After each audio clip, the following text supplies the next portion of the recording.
আপনারা দেখতেই পাচ্ছেন দুই বন্ধু আপন দুই বোনের সাথে প্রেম করে পালিয়ে গিয়ে বিয়ে করার সিদ্ধান্ত নিয়ে হাতে নাতে ধরা খেয়েছেন গ্রামবাসীদের সাথে। সম্পূর্ণ ভিডিওটি আমার হাতে আছে। তার আগে চলেন কিছু কথা বলে নেই। কিছু কথা না বললে আপনারা হয়তো বুঝতে পারবেন না আসলে মূলত ঘটনাটি কি হয়েছে। সুপ্রিয় দর্শক, আসসালামু আলাইকুম। দেশ ও দেশের বাইরে থেকে যে যেখান থেকে আমার এই ভিডিওটি দেখতেছেন, ধৈর্য সহকারে ভিডিওটি দেখতে থাকেন, মজা পাবেন। আসলে মূলত ঘটনাটি হয়েছে, এক বন্ধু কিছুদিন যাবত এক মেয়ের সাথে রিলেশন করে। কিছুদিন পর হঠাৎ করে আরেক বন্ধু মজা করে এসে বলে যে দোস্ত, তোর শালির সাথে আমার রিলেশনটা করায় দি। আরে ভাই, আমরাই তো এক বন্ধু আরেক বন্ধু কি মজা করে বলি যে বন্ধু তোর শালির সাথে আমার রিলেশনটা করায় দে। আরে ভাই, কিছুদিন আগে আমি তো আমার বন্ধুকে বলছি যে বন্ধু তোর শালিকে আমার অনেক ভালো লাগে, তো শালির সাথে আমার সেটিংটা করায় দে। তো ঠিক সেই রকম ভাবে তারাও একই কাজ করছে। এক বন্ধু আরেক বন্ধুকে যে বলছে তো শালিকে আমার ভালো লাগে, তো শালির সাথে আমার রিলেশনটা করায় দি।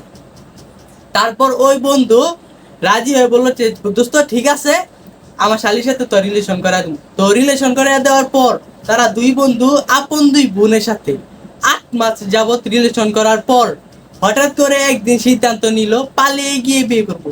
তো দর্শক, ভিডিওর কিছু অংশ চলেন দেখে আসি।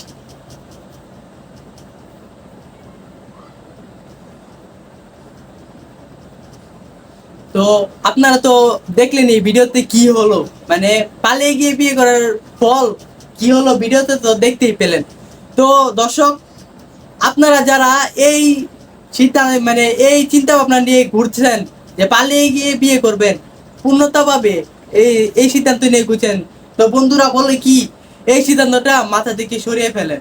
কারণ তো ভিডিওতে দেখতেই পাচ্ছেন কি অবস্থা হচ্ছে তাদের দুই বন্ধুর এবং আপন দুই বোনের যে কি অবস্থা হচ্ছে।